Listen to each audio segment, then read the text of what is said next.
ఈ రోజు తెలంగాణ రాష్ట్రంలో అధికారంలోకి వచ్చిన కాంగ్రెస్ పార్టీ మేము బీసీ కులగణన చేస్తామని చెప్పి మరి స్పష్టంగా అధికారంలోకి వచ్చే ముందు ప్రచారంలో మరి మేనిఫెస్టో ప్రకటించారు, కామారెడ్డి డిక్లరేషన్ ప్రకటించారు.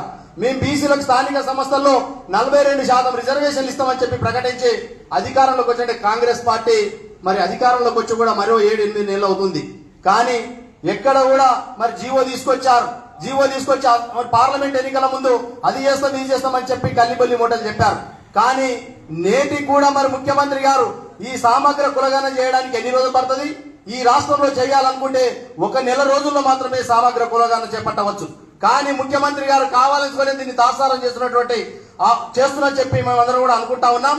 ఈ రాష్ట్రంలో కానీ దేశంలో కూడా పోరాటం చేసేటటువంటి బీసీ సంఘాలన్నీ కూడా, ఎందుకంటే ఈ రోజు మనం అందరం కూడా చూస్తా ఉన్నాం మరి సమగ్ర కులగణన చేయాలని చెప్పి నెల రోజులు మాత్రం చెప్పి బీసీ సంఘాలని చెప్తుంటే మరి గత ముందు కేసీఆర్ గారు